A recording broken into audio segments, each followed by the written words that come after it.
Memberdayakan kecerdasan emosional dalam belajar.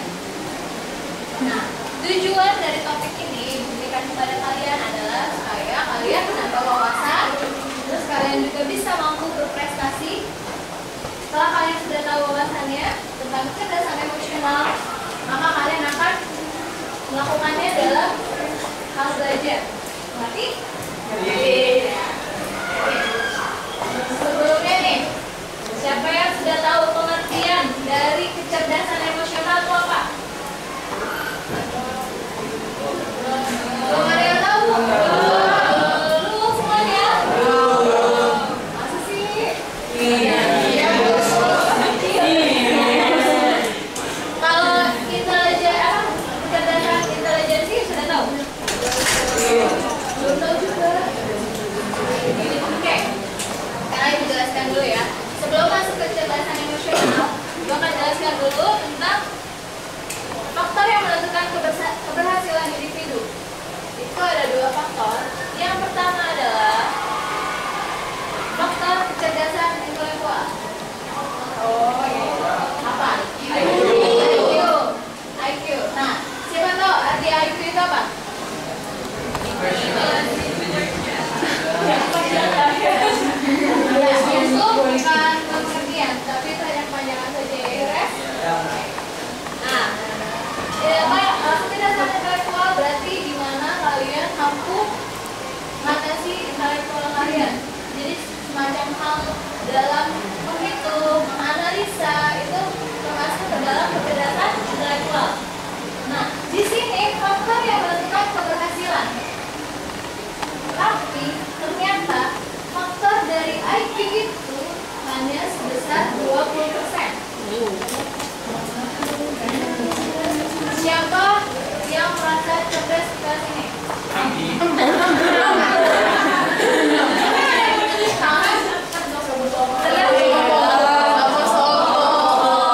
berarti kalian percaya diri akan kemampuan diri kalian? Ya, Bu. Siapa yang cerdas ke sini? Semuanya. Bagus. Kenapa hanya 20%? Karena ada faktor lain yang menentukan keberhasilan individu. SQ, ya diantaranya. Lalu IQ, bagus. Terus? Oke, itu diantaranya. Jadi ada satu lagi. Dan ini hari ini ibu akan membahas tentang kecerdasan IQ. IQ apa? Ternyata penelitian juga berpendapat bahwa ternyata kecerdasan emosional itu adalah 2 kali faktor penentu dibandingkan dengan jadi yang lebih berpengaruh adalah IQ. Aktif gimana nih? Bagaimana aktifnya?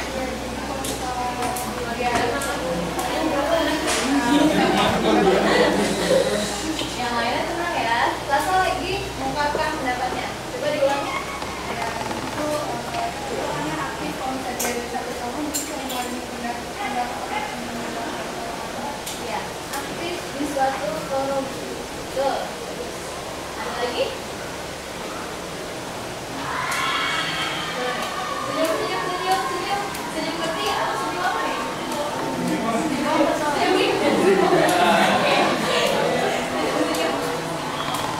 Oke. Pertama, memiliki kemampuan memahami dan mengenali emosi diri. Betul, kayak tadi saya jelaskan. Dari yang kecil kita nggak tahu nangis itu kenapa sih. Tapi sebenarnya kita dewasa, kan? Ya, berarti kita mengenali kondisi emosional kita. Yang kedua adalah memiliki kemampuan mengelola emosi. Ada yang tahu nggak nih maksud mengelola emosi? Mengontrol, bagus. Terus mengendalikan. Betul, gitu ya.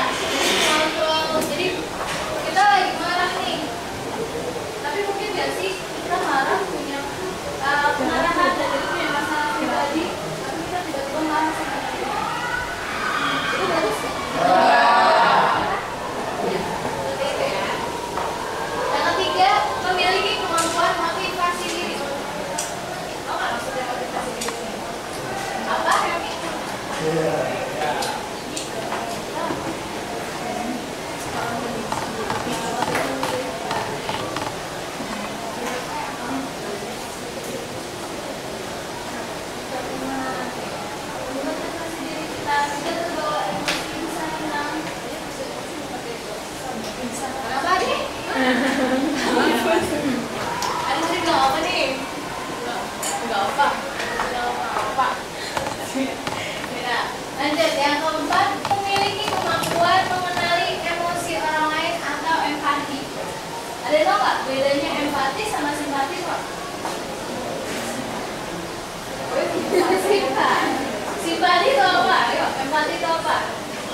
Ada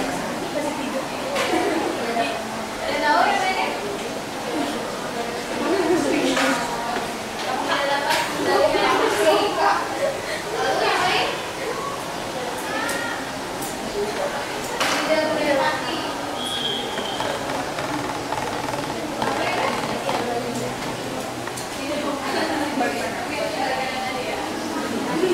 Yang pertama bersifat agresif.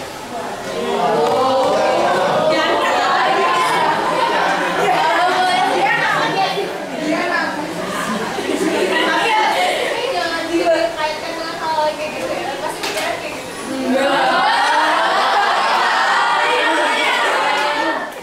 Lanjut. Cenderung berpikiran negatif. Negatif apa negatif? Lalu malas dan lebih suka melakukan kegiatan untuk menyenangkan diri secara berlebihan. Siapa sih yang seperti kayak gitu? Ya, kayak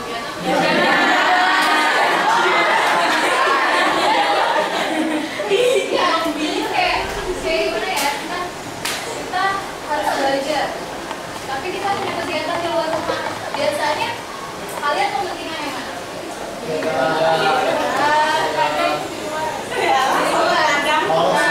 Hal yang kayak gitu berarti adalah malas dan lebih suka melakukan kegiatan yang berlebihan.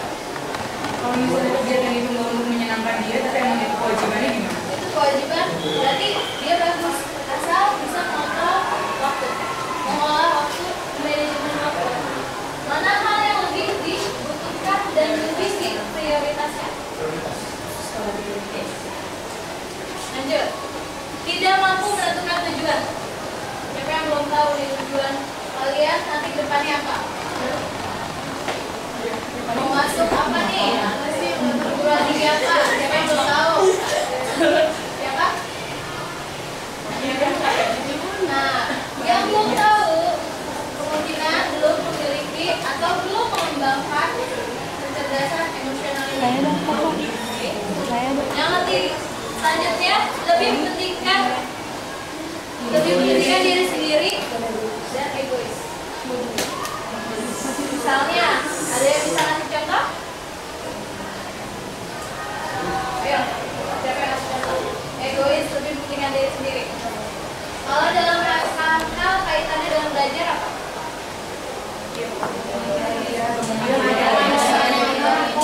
Misalnya contoh coba. Siapa yang berani? Oke. Punya ilmu nggak mau bagi-bagi.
seperti itu.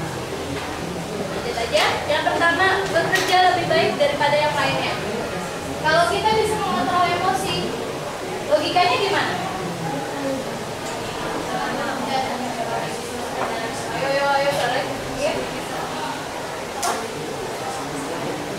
Semuanya terkendali. Memadai menjadi anggota kelompok yang lebih baik.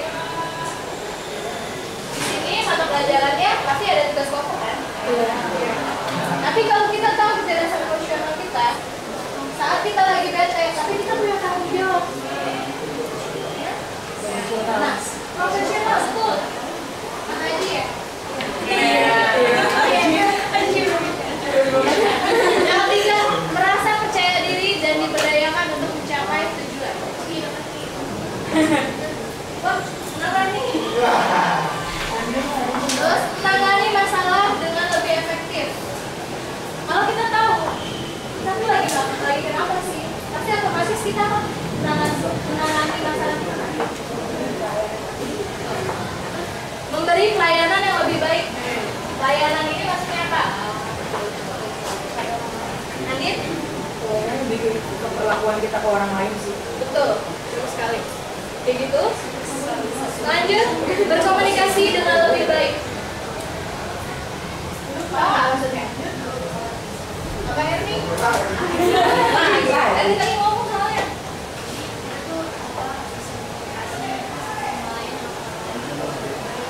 Betul.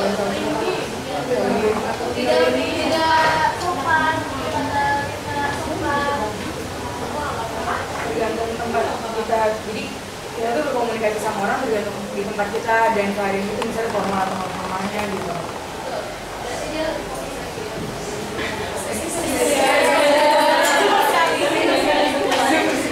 lalu memimpin dan mengelola pekerjaan dengan falsafah hati dan kepala. Maksudnya apa ya?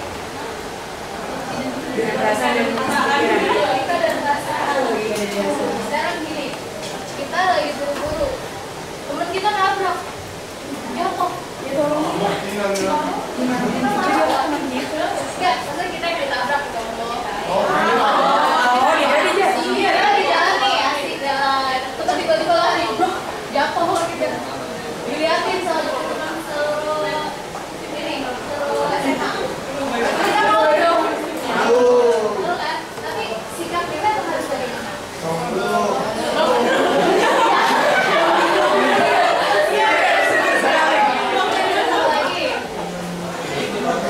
Temen kita bangun juga kan, kita jatuh berdua, pasti malu juga kan? Jatuh sendiri ceritanya.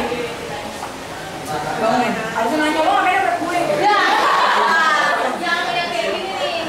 Nah, ini maksudnya gini. Kalau jangan falsafah dan kepala. Jadi gini, kita tidak langsung terbawa emosi. Kita harus lebih menenangkan emosi kita. Karena kita juga nggak tahu masalah siapa. Mungkin aja kita mulai lagi iseng-iseng jangan langsung ada masalah kita langsung ngajak ribut. Ngajak ribut cuma nanya, lo ada apaan, gue buru-buru sama nabrak gue atau gimana gitu. Tapi jangan ada yang video aja sama aja kita. Oke. Keuntungan memiliki kecerdasan emosional. Apa sih keuntungannya? Kenapa? Mana nih? Bisa diterima dalam lingkungan. Oke, lanjut. Apa lagi? Apa lagi? Secara tidak langsung seperti itu. Seperti yang tadi kita sudah bahas. Yang pertama, dengan kita mengetahui kecerdasan emosional, kelihatan ya? Bacain aja.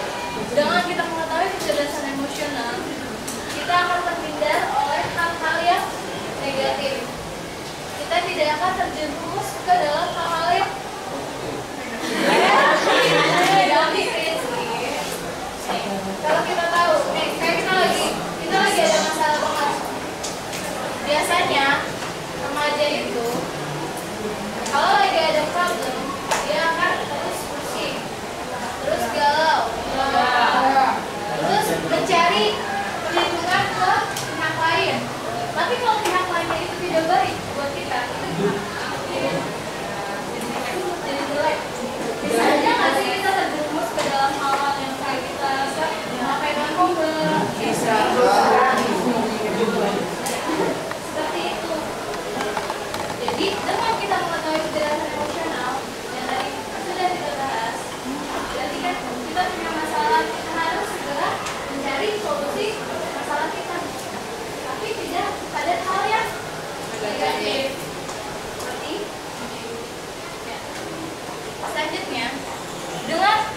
kita mengetahui kecerdasan emosional, kita lebih menjadi pribadi yang lebih baik. Kedepannya menjadi lebih pribadi yang lebih positif, kita lebih baik. Lanjut. Tujuan pendidikan. Tadi kan kecerdasan emosi kita sudah bahas, sekarang kita tentang pendidikannya. Tahu nggak tujuan pendidikan itu apa? Mendidik. Lanjutnya? Mencerdaskan. Mengajarkan. Ini dirangkum ya. Jadi hal-hal itu ada 3 aspek. Di sini memang dicapai proses pembelajaran ini masuk ke dalam 3 dimensi. Yang pertama dimensi kognitif, betul, mencerdaskan. Kognitif itu kan mencerdaskan, memberi pemahaman yang lebih kepada siswanya. Lalu yang kedua adalah dimensi afektif, di mana kita harus bersikap, bersosialisasi, seperti itu. Lalu ada dimensi yang terakhir apa? Kan kognitif, afektif, yang terakhir? Nah, betul. Betul ini ya. Nah, psikomotorik ini gimana kita beraktivitas, gitu. Nah, dari tiga ini pengaruh banget pada kecerdasan emosional. Hal-hal yang mendorong individu untuk belajar apa sih? Kalian kan belajar nih. Nah, kamu belajar itu apa? Memahami. Selanjutnya, mengerti. Buat masa depan. Selanjutnya, bekal. Meningkatkan taraf hidup. Betul.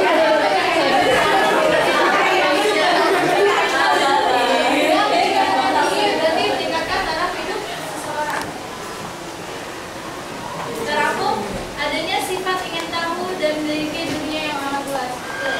Kita mau cerdas, kita mau tahu.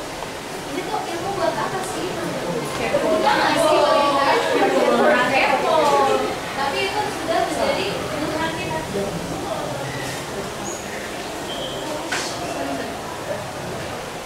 Adanya sifat yang kreatif yang ada pada manusia dan keinginan selalu untuk maju. Adanya keinginan untuk mendapatkan simpati dari orang tua, guru, dan teman. Adanya usaha untuk memperbaiki kegagalan masa lalu dan usaha yang lalu. Tahu nggak maksudnya kegagalan usaha? Kemarin nilai tesnya gimana? Ya busuk katanya, jelek, ya kan? Banyak kan? Ada yang remeh, ternyata banyak sekali, kan? Yang bisa jadi panjang juga, ya kan? Iya, Bu. Nah, kan kita mau tahu nih kegagalan kita kemarin. Berarti usaha apa yang kita lakukan? Belajar lebih baik lagi, lebih giat. Berarti kan kita harus menambah ilmu kita. Adanya usaha untuk mendapatkan rasa aman bila menguasai pelajaran, betul nggak sih? Ya kan? Kalau kita nggak tahu, siapa nih? Banyak sekali yang nggak ngerti pelajaran fisika. Nah, kepercayaan diri kalian gimana sama mengerjakan soal?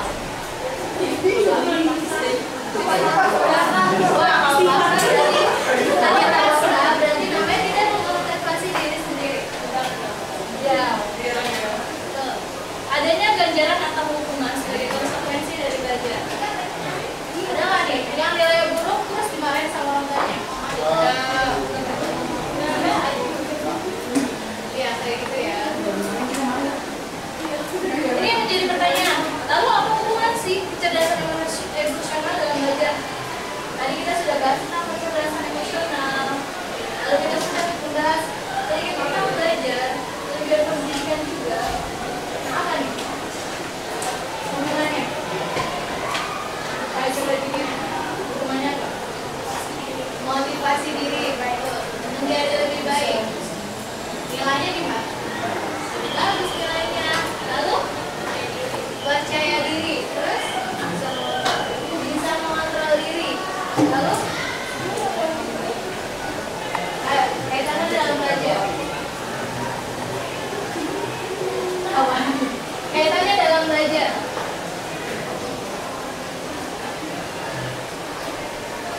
Tadi kan ada pria, gitu kan, kita bisa memotivasi diri kita tahu nih emosional kita.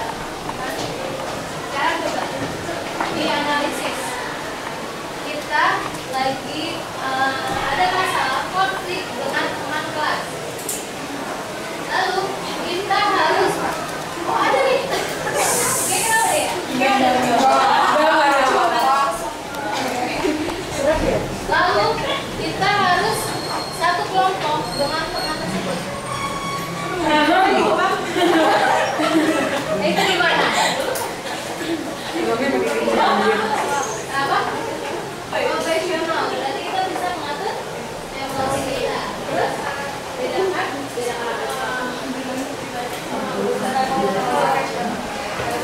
kita bisa membedakan usaha pribadi dan sekolah. Yang lain gimana nih?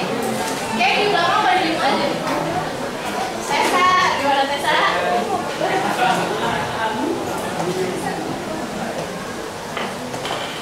Ayo Tessa gimana coba? Boleh dengar cerita Tessa coba.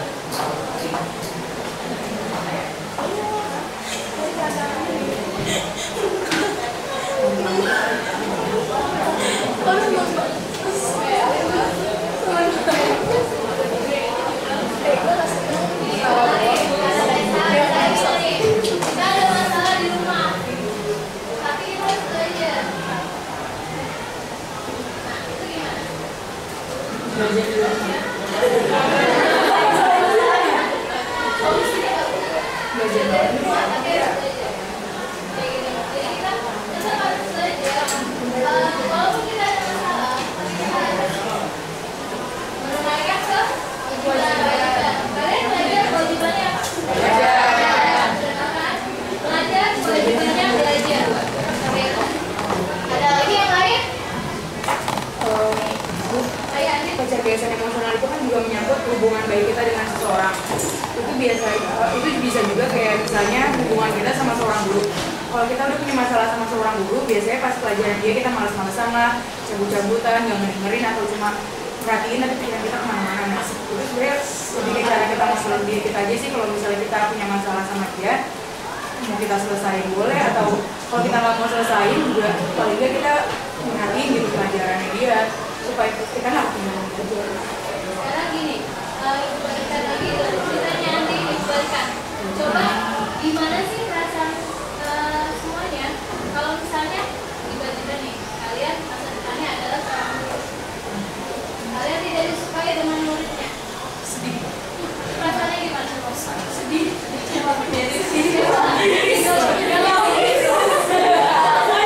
masuk kelas sih, ya Allah, muridku gak ada semuanya.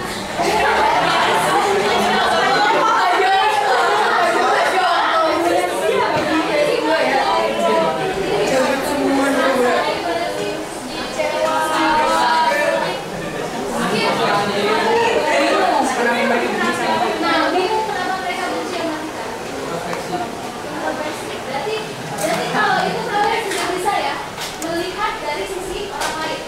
Nah, baiknya kalau kalian sudah tahu kalau itu jadi kalian adalah sedih, sakit, kecewa. Nah, berarti apa yang harus kalian lakukan? Menghargai orang lain, menghargai bagaimanapun dia adalah guru kita, mengajarkan kita. Mereka juga punya tanggung jawab. Punya tanggung jawabnya apa? Tanggung jawab kepada pendidikan ya. Tanggung jawab kepada orang tua kalian. Sekarang kalian belajar, orang tua menitipkan kalian kepada guru. Ya kan? Secara tidak langsung guru punya tanggung jawab besar sekali.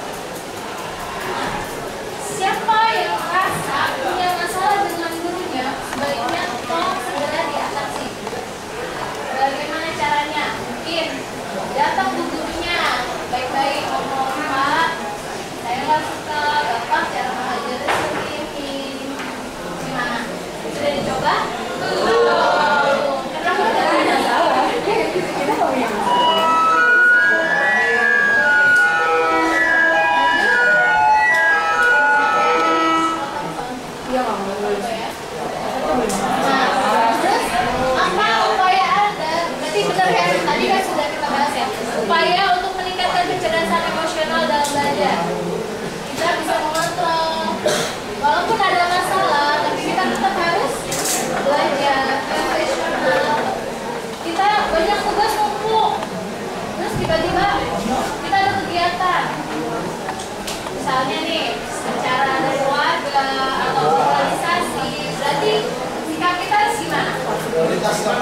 nilai prioritas aja.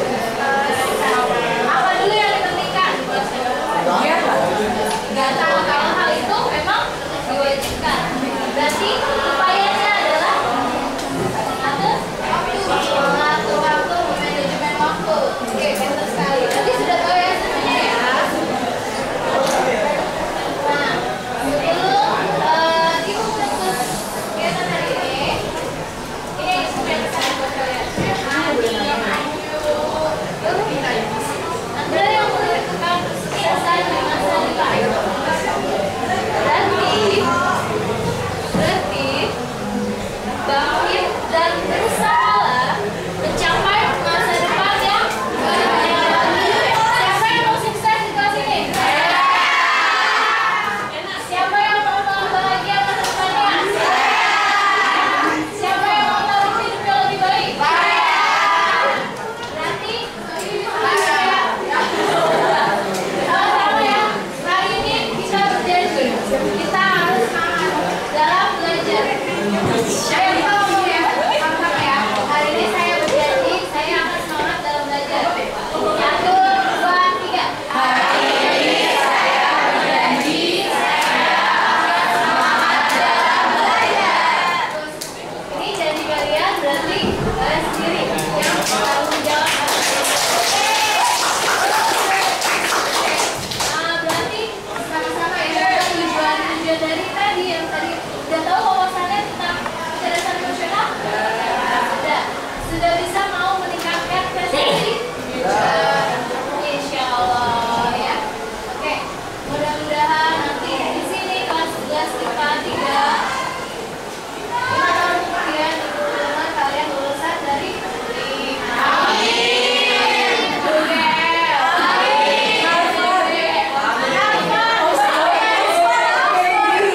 Nanti mau kuliah di luar negeri katanya.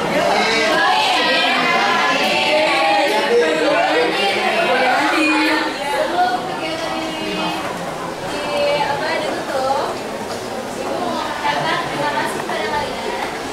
Kelas 3, anak yang pintar-pintar, cerdas, masa depan yang amin.